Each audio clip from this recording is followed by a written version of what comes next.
Bismillahirrahmanirrahim. Assalamualaikum warahmatullahi wabarakatuh. Innal hamdalillah nahmaduhu haqqa hamdihi wa nashkuruhu haqqa shukrihi nahmaduhu wa nasta'inuhu wa nastaghfiruh wa na'udzu billahi min shururi anfusina wa min sayyiati a'malina man yahdihillahu fala mudilla lahu wa man yudlil falan tajida lahu waliyyan murshida.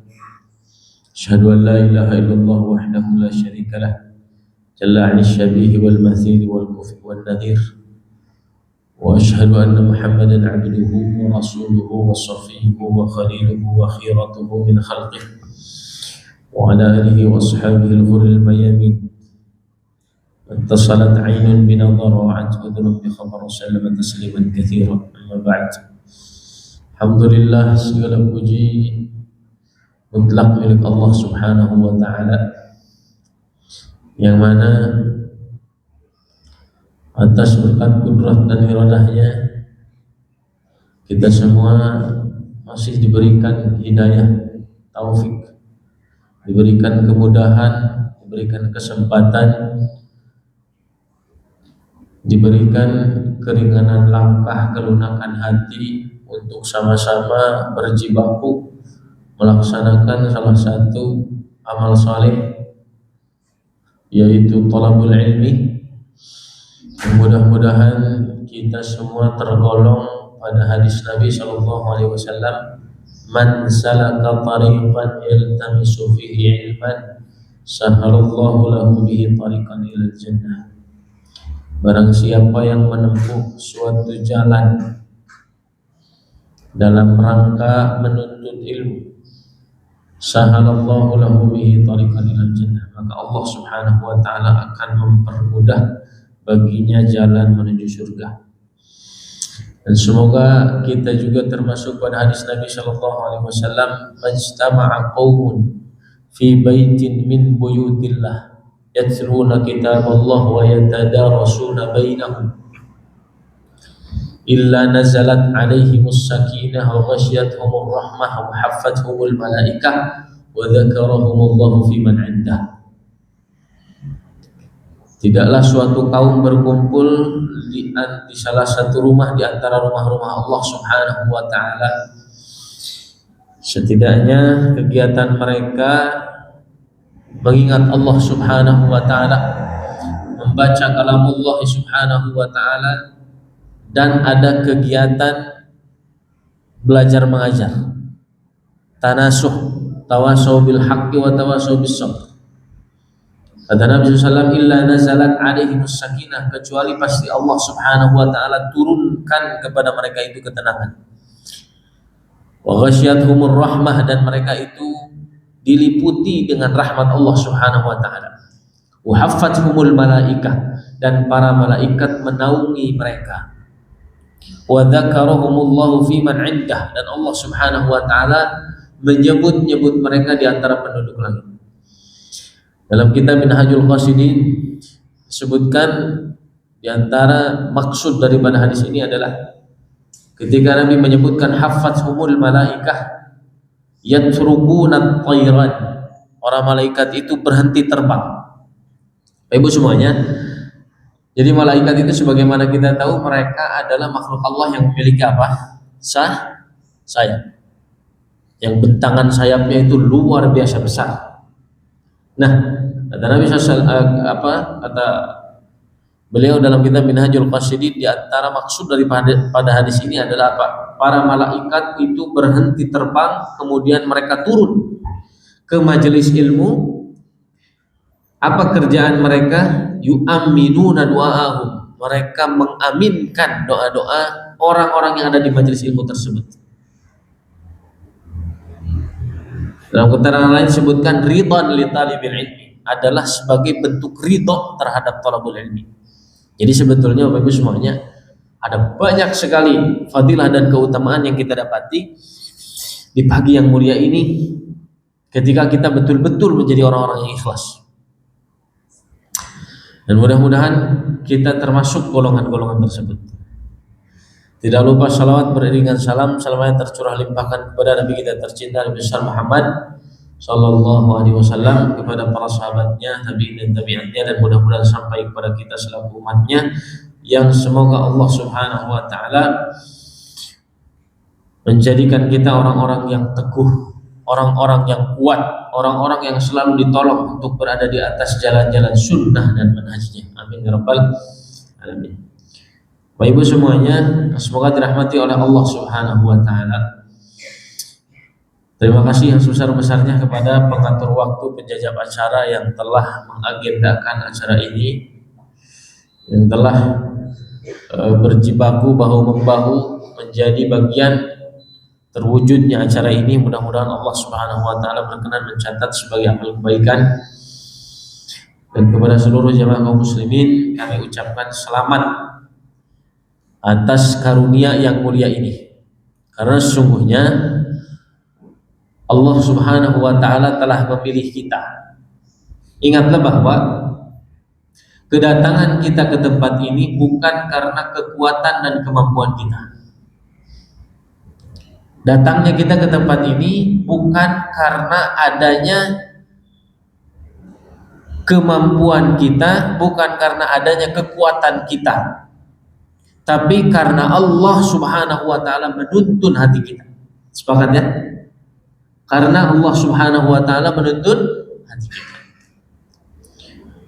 Sadarilah bahwa ketika Allah Subhanahu Wa Taala menciptakan alam semesta dengan segala isinya, baik yang di langit ataupun yang di bumi, baik yang terbang ataupun yang merangkak, yang merayap, yang melata, baik yang besar ataupun yang kecil. Ketika Allah Subhanahu Wa Taala menciptakan seluruh antara jagat raya ini, alam semesta ini, sadarilah bahwa Allah Subhanahu Wa Taala telah memilih kita dengan segala rahmat dan hikmahnya sebagai manusia.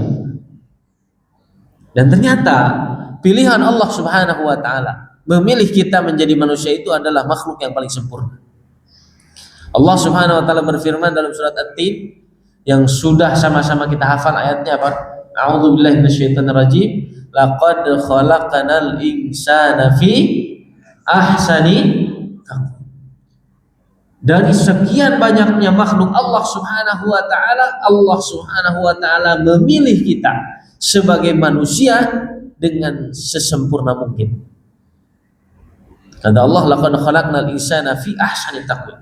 Allah Subhanahu Wa Taala sesungguhnya telah menciptakan manusia dalam bentuk yang sesempurna mungkin. Kemudian dari sekian banyaknya manusia, sekarang ini ada lebih dari 2 miliar manusia. Di Indonesia saja yang penduduk muslim itu di data 2010 ke bawah kalau tidak salah 180 juta penduduk muslim. Ya kan? Belum lagi yang non muslimnya, belum lagi kalau kita hitung dari ujung kutub utara ke ujung kutub selatan, ada berapa miliar manusia. Dari sekian banyaknya umat manusia yang Allah Subhanahu Wa Taala ciptakan dalam keadaan sempurna, Allah Subhanahu Wa Taala memilih kita menjadi orang-orang yang beriman. Bukankah ini adalah satu nikmat yang luar biasa? Allah pilih kita menjadi orang-orang yang beriman kepadanya, orang-orang yang menanamkan dalam hatinya keyakinan, kepercayaan, akidah, ideologi sebagai seorang mukmin. Dan ini adalah nikmat yang luar biasa.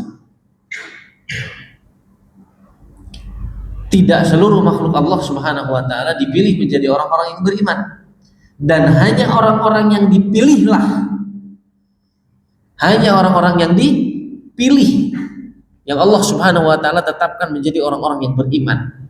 Dekat dan jauhnya seseorang dengan kebaikan tidak menjamin dia menjadi orang yang beriman. Bukankah Abu Thalib adalah kerabat paling dekat dengan Nabi Shallallahu Alaihi Wasallam? Bukankah Abu Thalib adalah orang pertama, orang yang menjadi pembela Nabi di garda terdepan ketika Nabi Shallallahu Alaihi Wasallam dicemooh, ketika Nabi SAW diinjak-injak, diejek, dilecehkan, difitnah, dibohongkan, didustakan, Beliau adalah orang terdepan yang membela Rasulullah Sallallahu Alaihi Wasallam. Tetapi apakah itu menjamin beliau menjadi orang beriman? Tidak. Nabi SAW sendiri menyampaikan dengan lirih kepada umatnya bahwa pamanku ini di neraka. Kenapa? Karena beliau tidak menjadi orang beriman. Satu kalimat saja kata Nabi SAW, ucapkan la ilaha illallah, agar supaya aku bisa berhujjah di hadapan Allah Subhanahu wa Ta'ala. Ntar dulu lah kamu sholat, nggak usah paman, nggak usah sholat, nggak usah ngaji. Dalam posisi sekaratnya siapa? Abu Thalib. Nggak usah ngaji, nggak usah sholat, nggak usah mikirin puasa, nggak usah mikirin zakat, nggak usah mikirin haji. Qul la ilaha illallah, katakanlah la ilaha illallah, supaya aku bisa berhujjah di hadapan Allah Subhanahu wa Ta'ala. Engkau menjadi orang yang beriman. Akhirnya apa? Abu Thalib tidak bisa dan tidak mampu mengucapkan itu. Sekali lagi, iman ini adalah karunia dari Allah Subhanahu wa Ta'ala. Tidak semua orang dan tidak sembarang orang, hanya orang-orang terpilih saja. Kemudian Bapak Ibu semuanya, sadarilah bahwa dari sekian banyaknya orang beriman yang Allah Subhanahu wa Ta'ala taburkan di muka bumi ini, di Indonesia saja tadi disebutkan berapa? Lebih dari 180 juta penduduk muslim yang beriman. Ternyata Allah Subhanahu wa Ta'ala memilih kita menjadi orang-orang yang mengikuti jalan hidayah. Ya. Wa may yu'min billahi yahdi qalbah. Barang siapa beriman kepada Allah Subhanahu wa Ta'ala, maka Allah akan memberikan petunjuk kepadanya. Dalam bentuk apa? Keamanan, kenyamanan, ketentraman, kedamaian, kesejahteraan. Yang itu tidak bisa didapati hanya pada materi saja, tetapi bisa didapati pada hati dan jiwa yang beriman. Sehingga kata Allah Subhanahu wa Ta'ala, ketika orang mengikuti jalan-jalan hidayah, ketika seseorang dimudahkan kaki dan hatinya untuk menempuh jalan-jalan hidayah, apa kata Allah? Faman tabi'a hudaya fala khaufun 'alaihim wa lahum yahzanun. Faman, dan barang siapa, maka barang siapa tabi'a yang mengikuti hudaya petunjukku, kata siapa? Kata Allah Subhanahu wa Ta'ala, fala khaufun 'alaihim fid dunya wa lahum yahzanuna fil akhirah. Ini tafsir para ulama mentafsirkan ayat ini. Fala khaufun, maka mereka tidak akan pernah dihinggapi rasa takut fid dunya, ketika di dunia, walahum yahzanuna fil akhirah, dan mereka tidak akan menjadi orang-orang yang sedih, bangkrut, merugi, menyesal fil akhirah. Di mana? Di akhirat. Maka nikmat yang luar biasa ketika Allah Subhanahu wa Ta'ala memilih kita menjadi seorang manusia, memilih kita menjadi orang yang beriman, memilih kita menjadi orang yang diberikan kekuatan untuk mengikuti hidayah. Fala khaufun 'alaihim wa lahum yahzanun. Yakinilah itu. Bapak Ibu yang semoga dirahmati oleh Allah Subhanahu wa Ta'ala. Bertepatan dengan bulan suci Ramadan ini, bertepatan dengan bulan yang mulia ini, bulan yang kata Nabi SAW, atakum syahrul Ramadan syahrul mubarak, telah datang kepada kalian bulan Ramadan, bulan yang penuh dengan keberkahan. Saya bertanya pada semuanya, keberkahan itu apa sih? Kira-kira berkah itu apa? Ada yang bisa menjawab? Apa Pak Ibu? Kebaikan yang apa? Kebaikan yang terus-menerus. Ahsan. Jadi yang disebut dengan keberkahan itu sedikit lagi itu tinggal ditambah. Keberkahan itu adalah kebaikan yang terus-menerus bertambah. Kalau 1 jadi 10, kalau 10 jadi 100, 100 jadi 1000, 1000 jadi 1 juta, 1 juta jadi 1 miliar, 1 miliar jadi 1 triliun. Itu apa? Berkah. Dan berkah itu bukan tentang hitungan nominal materi dunia. Sekali lagi, berkah itu bukan tentang apa? nominal hitungan apa? Dunia. Kata Nabi SAW, atakum syahr Ramadan syahrul mubarak. Telah datang kepada kalian bulan yang penuh berkah, yaitu bulan apa? Bulan Ramadan.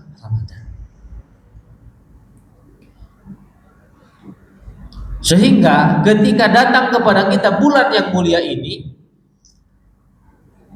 ada sesuatu yang perlu kita siapkan, ada sesuatu yang perlu kita kuatkan, ada sesuatu yang perlu kita perhatikan sehingga kita terlibat, sehingga kita termasuk orang-orang yang mendapatkan keberkahan tersebut. Ramadan ini adalah momentum. Ramadan ini adalah apa? Momentum.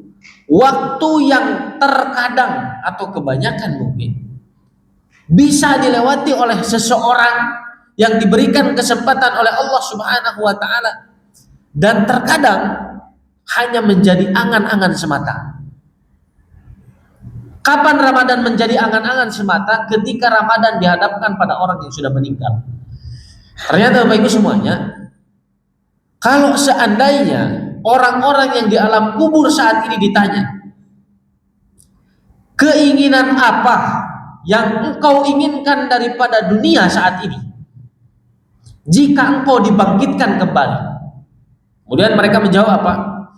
Aku ingin waktu sejenak saja, asalkan di bulan suci Ramadan. Mereka menjawab, aku hanya menginginkan waktu sebentar saja, bukan 1 jam. Bukan tadi kajian kita berapa menit, Pak? 45 menit? Bukan 45 menit. Sebentar saja. Asalkan di bulan apa? Di bulan suci Ramadan. Itulah angan-angan orang-orang yang sudah meninggal ketika berhadapan dengan bulan suci Ramadan. Maka ketika kita dihadapkan dengan bulan suci Ramadan dalam keadaan kita masih bernyawa, maksimalkanlah itu. Maksimalkan, perhatikan, tata waktu kita, manage waktu kita, manage ibadah dan ketaatan kita, sehingga ketika kita melewati bulan suci Ramadan, kita menjadi alumni terbaik bulan Ramadan. Jemaah kaum muslimin semua dirahmati oleh Allah Subhanahu wa taala, Ramadan ini adalah pendidikan. Ibarat universitas itu ya Ramadan universitasnya. Ibarat pendidikan ya Ramadan ini adalah madrasahnya. Madrasah tahunan seorang mukmin itu adalah apa? Bulan suci Ramadan. Waktu pembersihan, waktu evaluasi, waktu perbaikan, waktu servis, waktu tazkiyatun nafsi, pembersihan jiwa, itu adalah momentumnya kapan? Bulan suci Ramadan. Di mana bagaimana seseorang ketika dia memasuki ajang pendidikan, dia akan diuji. Ada hal yang harus diselesaikan, ada pelajaran yang harus dipelajari, ada ujian yang harus dituntaskan, sehingga ketika dia keluar daripada pendidikan tersebut, dia mendapatkan gelar sarjana, mendapatkan nilai yang terbaik, mendapatkan nilai yang bagus, sehingga setelah dia keluar dari pendidikan tersebut menjadi alumni terbaik. Alumni terbaik adalah alumni yang selalu dirindukan. Alumni terbaik adalah orang-orang yang selalu meninggalkan kesan. Alumni terbaik adalah orang-orang yang selalu penuh dengan kenangan. Maka di antara perkara yang perlu kita perhatikan adalah bagaimana cara kita menjadi alumni terbaik bulan suci Ramadan. Setidaknya Bapak Ibu semuanya 4 hal yang perlu kita perhatikan. Nanti saya sampaikan di setiap majelis di bulan Ramadan ini. Jadilah 4 golongan ini ketika kita ingin menjadi orang-orang yang dikatakan alumni terbaik Ramadan. Ya, ketika Nabi SAW bersabda, kita masuk ke materi, innal jannata mushtaqatun ila arba'atin. Hadis ini disebutkan oleh Imam At-Tabrani dalam Mu'jam. Kemudian disebutkan oleh Abu Nuaim dalam Hilyatul Awliya. Disebutkan juga oleh Imam Ad-Dailami dalam Musnad Al-Firdaus.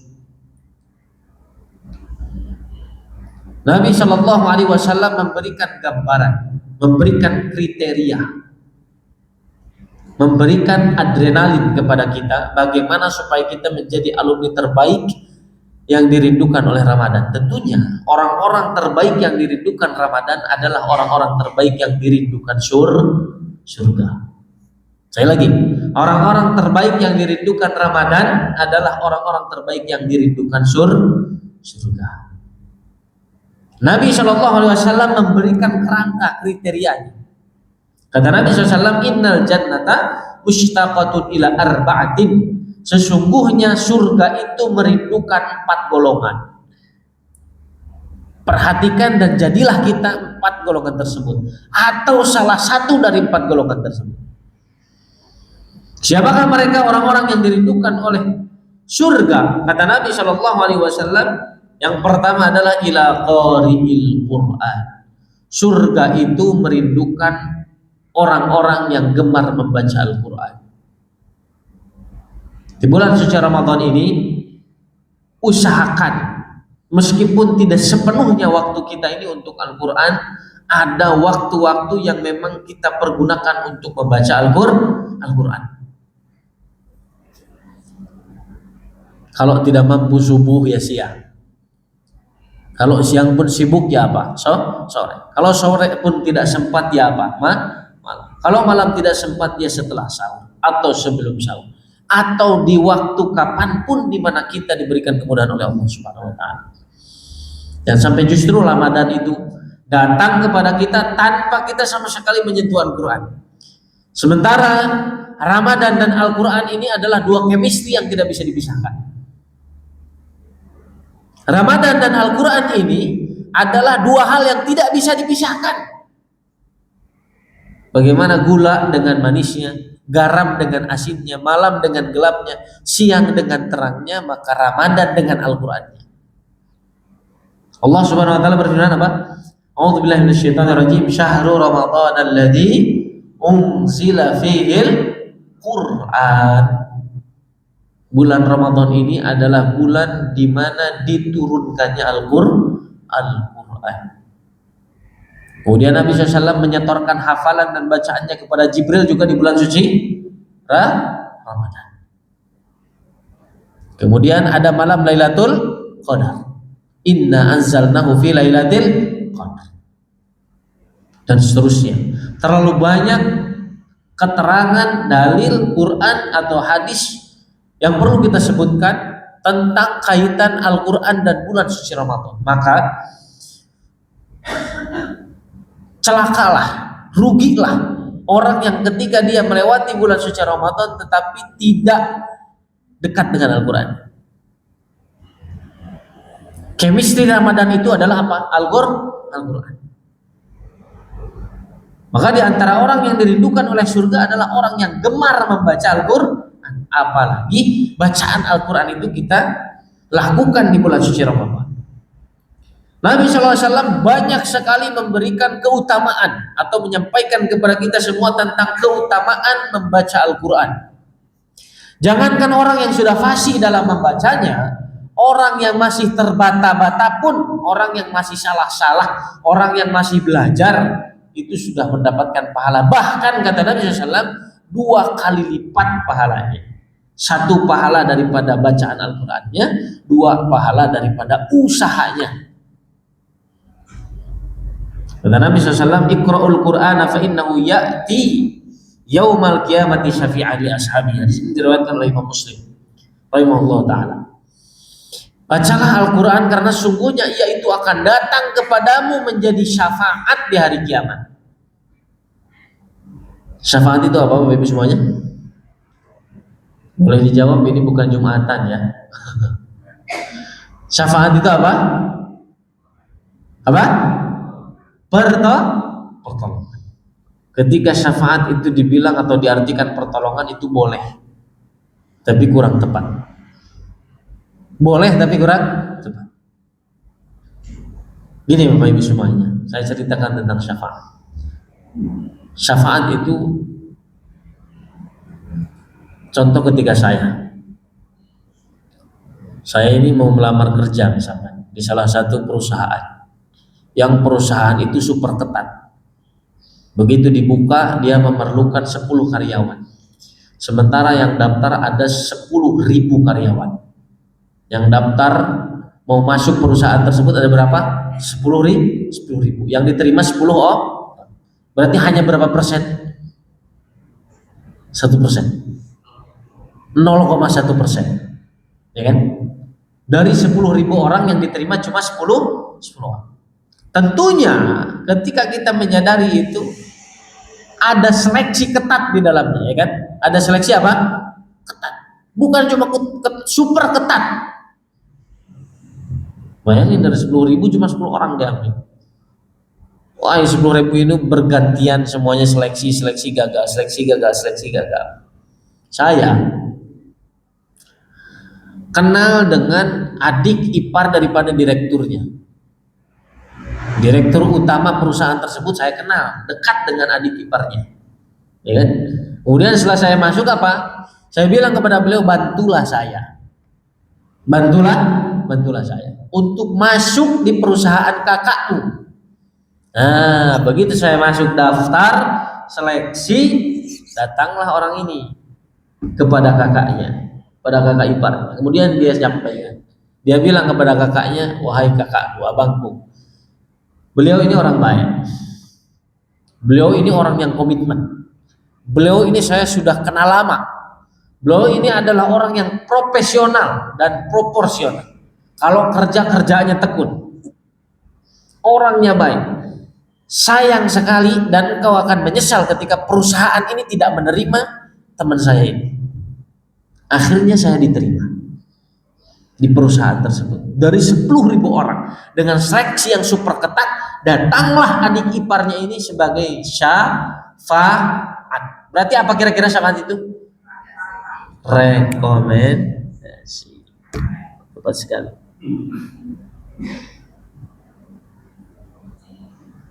Hanya saja syafaat ini adalah rekomendasi yang sudah pasti mutlak diterima. Ya, mutlak diterima. Nanti Bapak Ibu semuanya, orang mau masuk surga itu apa? Berdesakan. 2 miliar manusia yang kita tahu sekarang itu nanti berdesakan, semua pengen masuk seleksinya surga. Ada berapa ratus miliar, juta miliar manusia dari Nabi Adam sampai nanti hari kiamat. Semua berdesakan berebut posisi di mana ingin mendapatkan ketenangan nanti di akhirat, mendapatkan surga. Kemudian nanti apa? Fa innahu ya'ti yaumal qiyamah syafi'an li ashabihi. Al-Qur'an akan datang kepada pembacanya sebagai syafaat bagi orang yang gemar membacanya.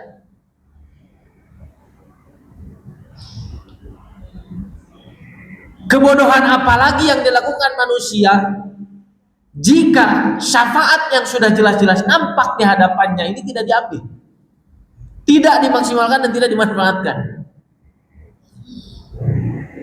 Kalimatnya hanya membaca, gemar membaca, yang terbata-bata membacanya sambil belajar ayat, yang sudah punya hafalan sambil memurajaah ayat, yang sudah bagus bacaannya sambil menghafal ayat. Iqra'ul Qur'ana fa innahu ya'ti yaumal qiyamah syafi'an li ashabihi. Fa Ibu yang semoga dirahmati oleh Allah Subhanahu wa taala, Nabi SAW juga bersabda, Pak, Quran ini dihadirkan oleh Allah Subhanahu wa taala dengan sejuta keutamaan, dengan jutaan keutamaan, sehingga pahala yang didapat dari membaca Al-Quran ini bukan per ayat, bukan per surat, apalagi per juz. Tapi apa? La naqulu, apa kata Nabi SAW, setiap huruf itu dinilai ganjarannya 10 pahala. La naqulu alif lam mim harfun. Nabi menyampaikan alif lam mim itu bukan satu huruf, tapi dalam alif lam mim itu ada berapa huruf? Alifun harfun, lamun harfun, wa mimun harfun. Alif satu huruf, lam satu huruf, mim satu huruf. Berarti ada tiga huruf. Kali 10, 30 kali satu surat. Ada yang pernah hitung Bapak Ibu semuanya, surat Al-Baqarah ada berapa huruf? Ada yang pernah hitung? Surat Al-Ikhlas deh. Al-Ikhlas yang sudah familiar di lisan kita. Para penggemar Al-Ikhlas mana? Saya salah satunya. Ada berapa huruf kira-kira? Ada yang pernah hitung? Al-Ikhlas. Hitung ada berapa huruf? Kalikan 10, Pak. Satu surat. 1/4 juz. Setengah juz. 1 juz. 10 juz. 30 juz. Kalikan 10. Dari setiap hurufnya ada berapa miliar pahala yang didapatkan oleh orang-orang yang gemar membaca Al-Quran. Salah seorang ulama mengatakan salah satu tawassul yang paling mudah untuk terkabulnya doa seseorang adalah dengan membaca Al-Quran. Meskipun orang tersebut tidak memintanya. Itu kata ulama. Meskipun orang tersebut tidak memintanya. Baik, semoga dirahmati oleh Allah Subhanahu wa taala. Kita persingkat. Simpulkan bahwa golongan pertama yang dirindukan oleh surga itu adalah orang-orang yang gemar membaca Al-Quran. Kemudian yang kedua, kata Nabi SAW, wa hafidhil lisan. Orang yang dirindukan surga itu adalah orang yang menjaga lisan. Subhanallah. Menjaga lisan ini adalah salah satu amalan yang luar biasa sulit, Bapak Ibu semuanya. Lisan ini kan lidah, Bapak Ibu. Lisan ini, lidah adalah anggota tubuh yang paling lunak dan tak bertulang tapi paling tajam. Saya tanya semuanya, ada berapa banyak dosa yang bisa didapati manusia atas sebab lisan? Berapa banyak kehancuran yang disebabkan oleh lisan? Berapa banyak perpecahan perusahaan, perpecahan urusan keluarga, perpecahan urusan pekerjaan, perpecahan urusan jamaah, perpecahan urusan pertetanggaan. Ada berapa banyak yang pecah hanya karena disebabkan apa-apa? Lisan.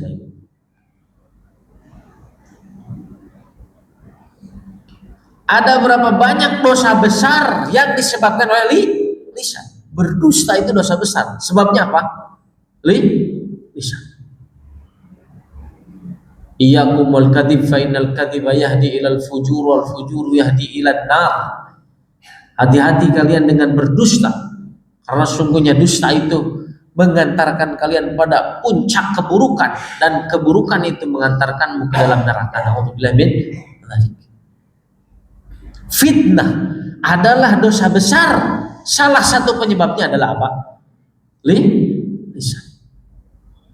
Ghibah, ya kan? Apa? Ghibah adalah dosa besar. Penyebabnya apa? Lisan. Makanya ketika Abu Bakar radhiyallahu anhu bertemu dengan para sahabat, apa wasiat pertama beliau? Kuffa alaika hada. Sambil memegang lisannya, Abu Bakar berkata kepada para sahabat, genggamlah erat-erat lisanmu, ikat erat-erat lisanmu, pegang, penjara lisanmu. Tentunya lisan kita harus dijaga, dipenjara, digenggam dari segala hal yang akan mencelakakan, dari segala keburukan.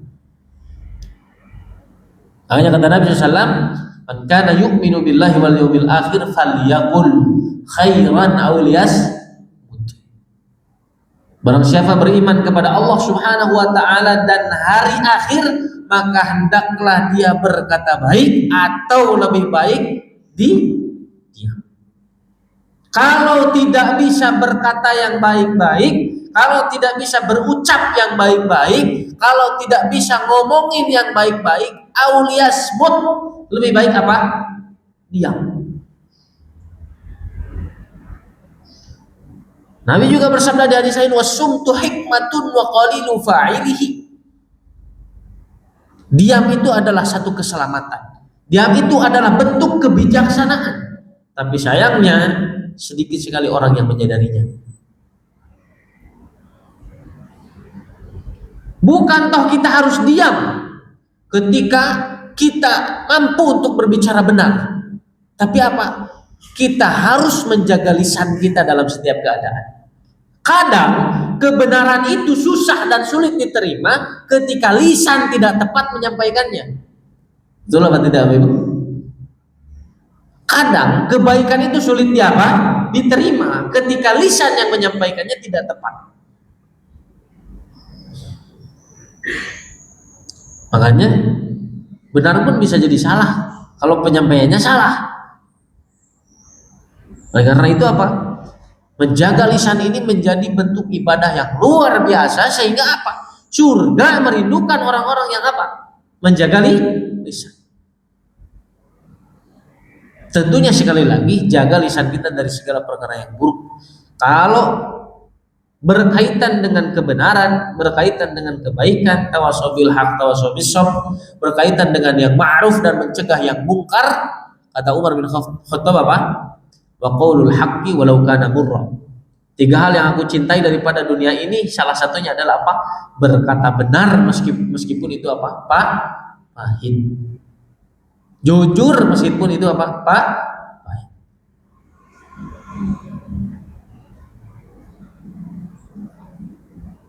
Termasuk Bapak Ibu semuanya, salah satu ciri orang muslim yang sempurna keislamannya adalah orang yang bisa menjaga lisannya.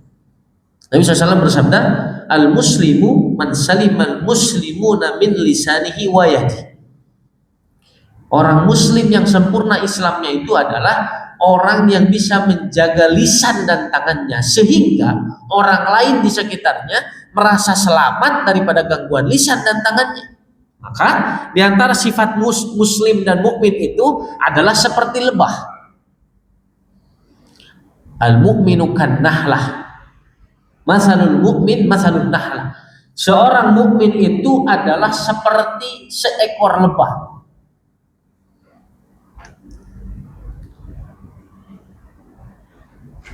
La yad'u illa tayyiban wa la yakhruju illa tayyiban wa la yaqa'u fi 'udi syajarin wa lam taksirhu. Kama qala sallallahu. Lebah itu Bapak Ibu semuanya tidak makan, tidak mengkonsumsi, tidak memasukkan pada dirinya kecuali perkara yang baik. Apa yang dikonsumsi lebah? Bunga. Apakah bunganya? Bukan. Diambil paling baik daripada bunga tersebut. Apa? Sari. Putiknya, putik sarinya. Wala yakhruju illa thayyiban, dan tidak pernah mengeluarkan dari dirinya kecuali perkara yang baik. Apa yang keluar dari lebah? Madu. Yang tentunya kita semua tahu bahwa ada banyak sekali khasiat obat yang terkandung pada apa? Pada madu.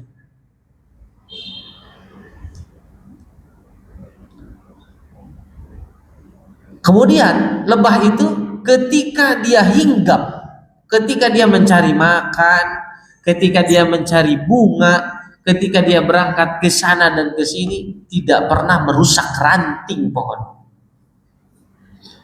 Jangankan pohonnya, rantingnya pun tidak pernah dirusak. Beginilah permisalan seorang muslim. Tidak pernah mengkonsumsi kecuali apa? Perkara yang baik, yang halal, yang baik, dan tidak pernah keluar dari dirinya kecuali perkara yang baik. Kalau berbicara yang baik. Kalau melakukan sesuatu dicari yang baik. Sehingga kerja dimanapun, ditempatkan dimanapun, bersama siapapun, ada urusan apapun, tidak pernah mengganggu orang-orang di sekitarnya.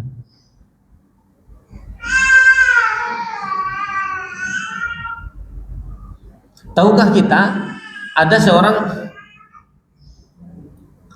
wanita yang dicap oleh Nabi SAW sebagai ahli neraka padahal ahli ibadah. Jadi gini, satu ketika Nabi Shallallahu Alaihi Wasallam melewati satu kuburan. Satu ketika Nabi SAW melewati satu kuburan bersama para sahabat. Kemudian Nabi berkata, penghuni kuburan ini, wanita yang di dalamnya ini adalah penghuni neraka. Kemudian para sahabat bertanya, wahai Nabi, bagaimana demikian? Orang tersebut dikenal di tengah-tengah kita, di kalangan masyarakat kita ini adalah orang yang gemar sholat, gemar berpuasa, gemar bersedekah, ahli ibadah, amalnya bagus, ketaatannya bagus. Apa kata Nabi? Wahya finnar, dia di neraka. Kemudian para sahabat makin bingung.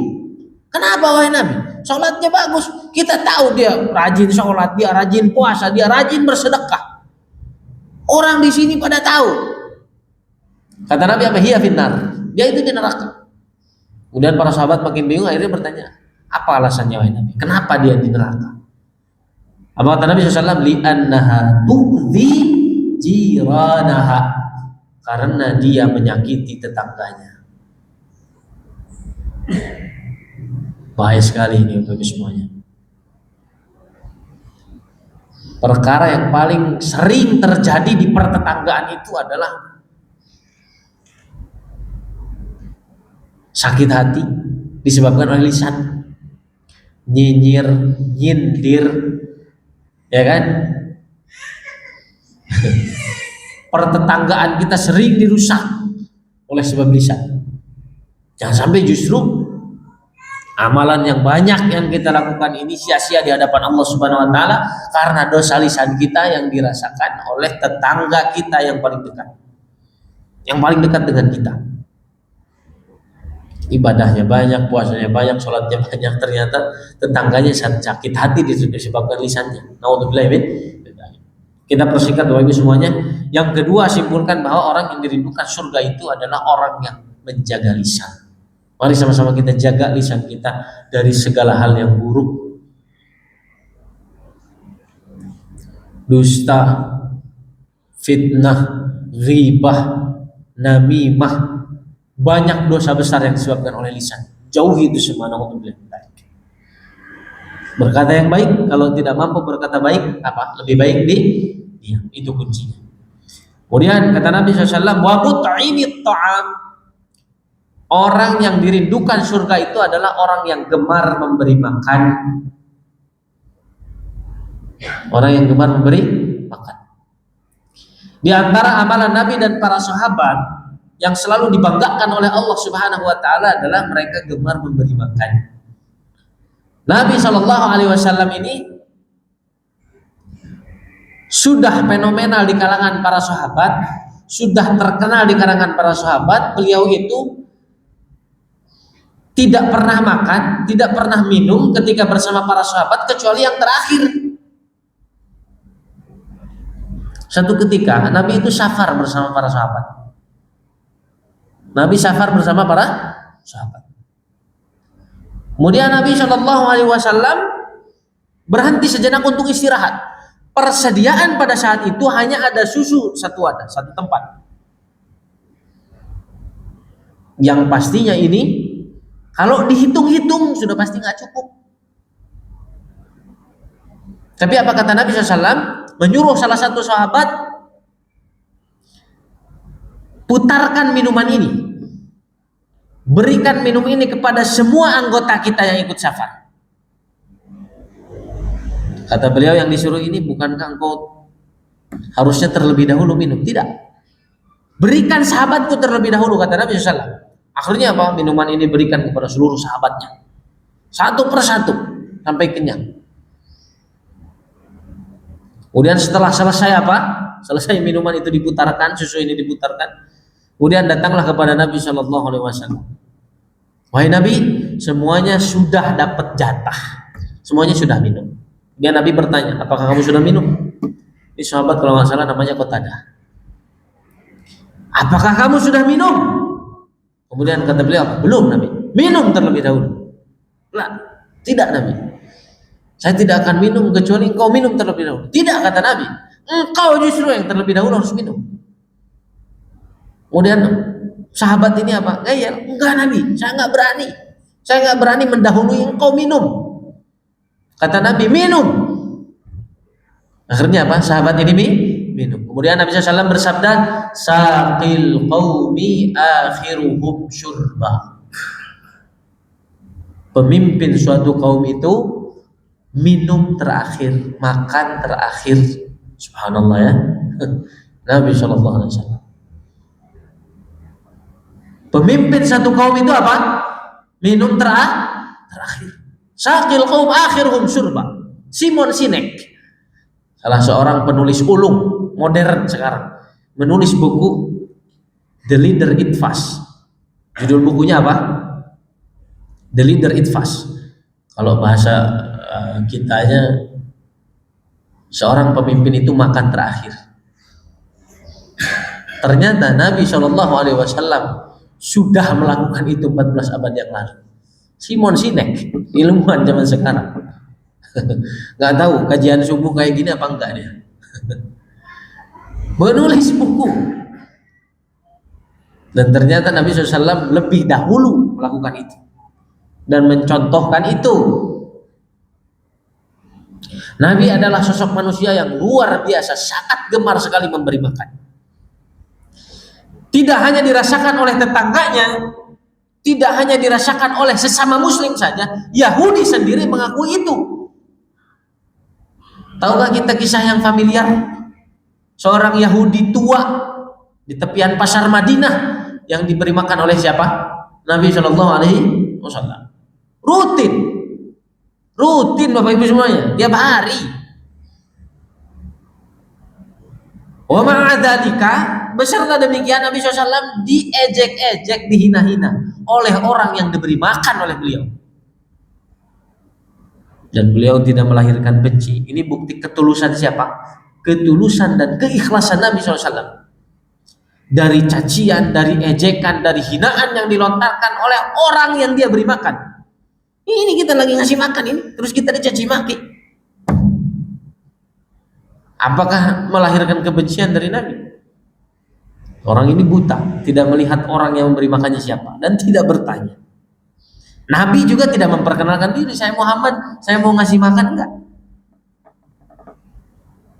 Sekali lagi, it'amut ta'am ini salah satu amalan yang luar biasa, sehingga apa? Nabi SAW bersabda bahwa orang yang dirindukan surga itu adalah satunya apa? Mut'imit ta'am. Orang yang gemar memberi makan.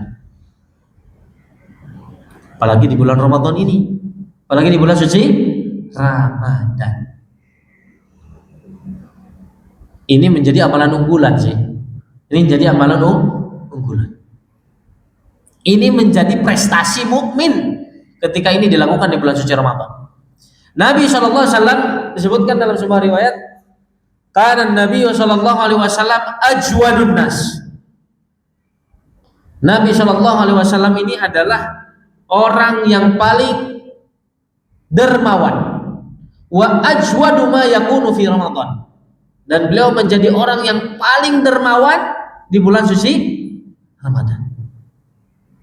Beliau ini terkenal apa, Pak? Terkenal dermawan. Tapi begitu masuk Ramadan, dermawannya 2 kali lipat. Kenapa?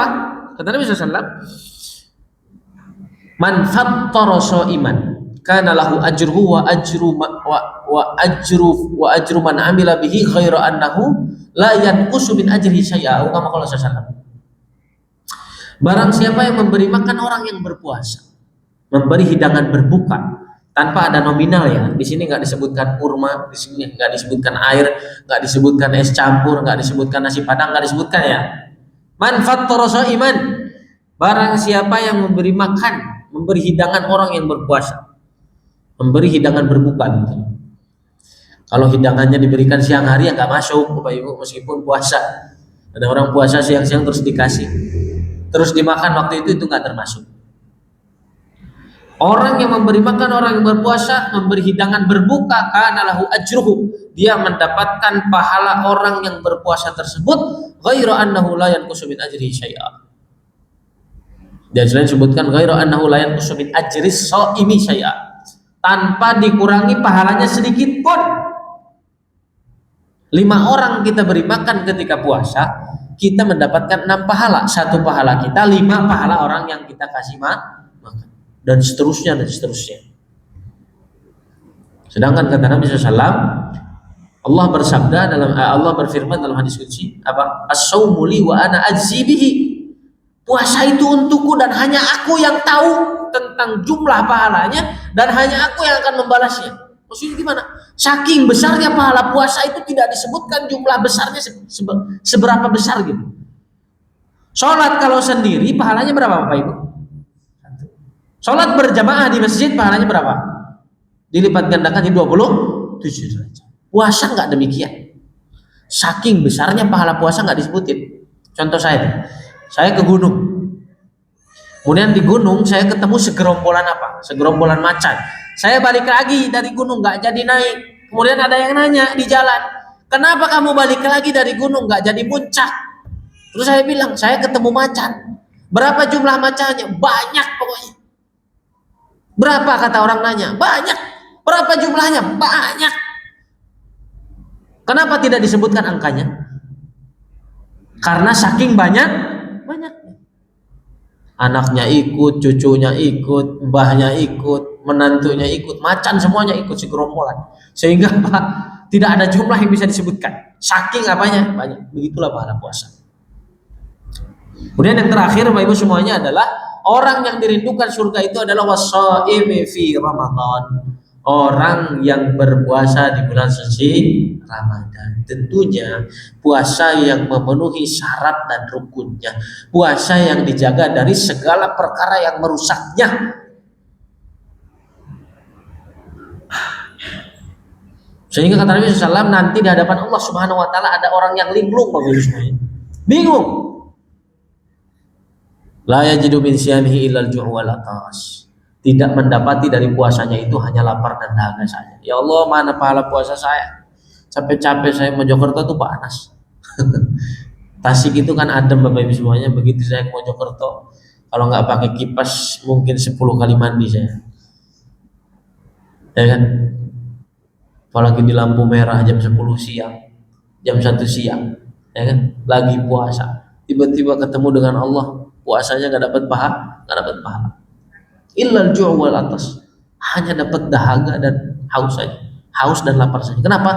Ternyata puasanya nggak dijaga, lisannya nggak dijaga, matanya nggak dijaga, perilakunya nggak dijaga, batasan-batasan puasanya nggak dijaga, hanya puasa biasa saja, hanya menahan lapar dan minum saja. Maka tentunya puasa yang memenuhi apa? Syarat dan rukunnya. Sehingga kata Nabi SAW, man shoma ramadhana imanan wa ihtisaban ghufira lahu ma taqaddama min dzanbihi. Puncak daripada sasaran puasa kita itu adalah kita diampuni oleh Allah Subhanahu wa taala sehingga kita diselamatkan dari neraka. Walillahi mutaqa minan nar. Dan Allah Subhanahu wa taala setiap hari di bulan puasa itu membebaskan orang daripada neraka. Dan mudah-mudahan kita termasuk golongan orang-orang tersebut. Inna fil jannati baban yuqalu lahu Rayyan.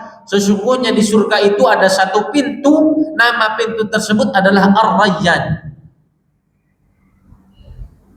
La yadkhuluhu illa shaim.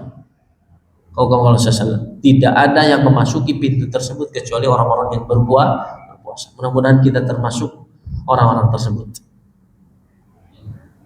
Inilah Bapak Ibu 4 amalan orang-orang yang dirindukan surga. Yang keempat-empatnya membaca Quran, menjaga lisan, memberi makan dan berpuasa. Ini adalah amalan unggulan di bulan suci Ramadan. Sehingga ketika 4 amalan ini menjadi amalan terbaik kita di bulan Ramadan, insya Allah keluar dari bulan suci Ramadan kita menjadi alumni terbaik Ramadan. Mudah-mudahan Allah Subhanahu wa taala mempertemukan kita dengan Ramadan yang selanjutnya dan menjadikan Ramadan yang saat ini makbul di sisinya menjadi Ramadan yang luar biasa, menjadi timbangan kebaikan di hadapan Allah Subhanahu wa taala. Amin. Silakan barangkali ada yang ditanyakan. Nampaknya waktu sudah beranjak siang ya.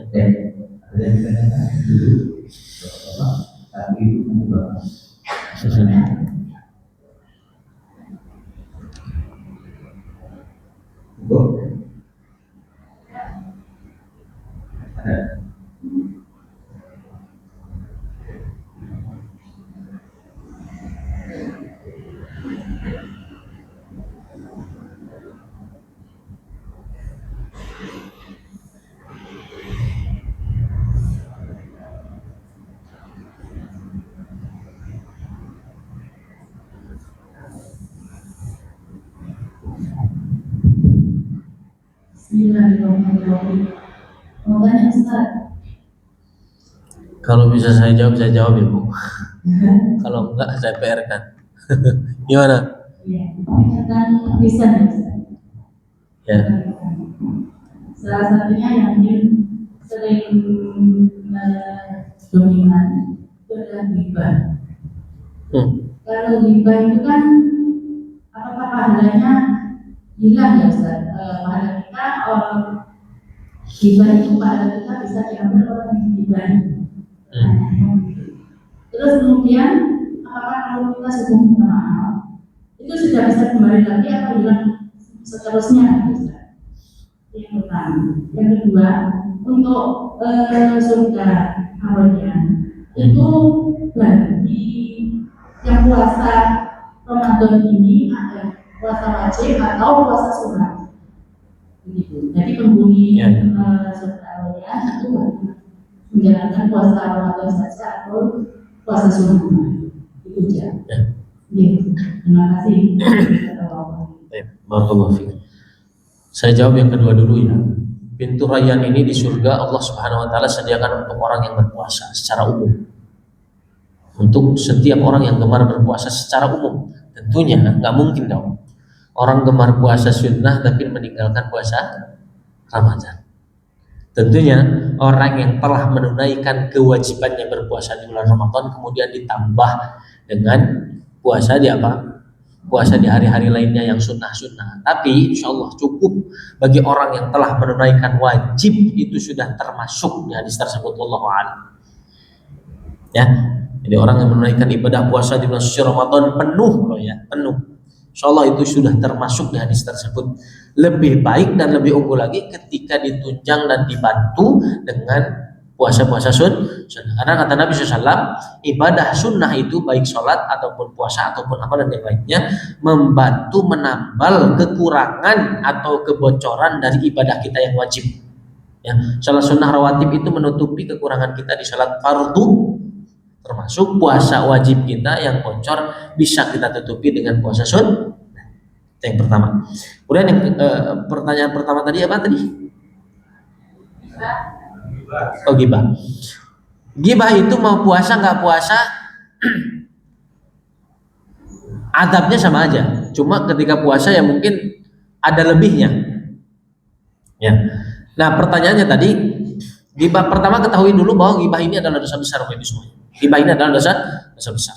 Tentunya ghibah ini adalah dosa besar dan memerlukan taubatan nasuha. Ketika orang mau bertobat harus taubatan nasuha. Apakah harus meminta maaf kepada orangnya ataukah tidak harus? Allah itu menyembunyikan dosa seorang mukmin. Ya, ketika Allah menyembunyikan dosa orang tersebut, jangan justru kita membukanya, kecuali kalau memang maslahah untuk kita berbicara kepada orangnya meminta maaf dan tidak menjadikan dampak buruk setelah itu. Daripada gini, saya misalkan membicarakan dosanya MC kepada orang lain, kemudian kalau saya sampaikan ini justru malah berdampak buruk, ikatan saya sama beliau jadi renggang, kaitan kekeluargaan jadi buruk. Tanpa menyampaikan dan bertaubatan nasuha sudah cukup, maka itu insya Allah maafin.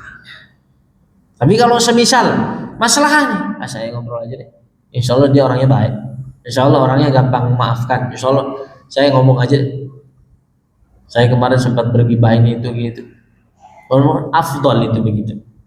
Tapi cukup dengan taubatan nasuha insya Allah cukup. Ya. Nah, adapun bagaimana dampak ghibah ini terhadap puasa? Tentunya pahala puasanya itu nggak hilang, tapi berkurang. Ingat, innallah, ada ayat mengatakan innallaha la yudhi'u ajral muhsinin. Allah itu tidak pernah menyia-nyiakan pahala orang yang berbuat baik. Allah itu sangat menghargai baik semua.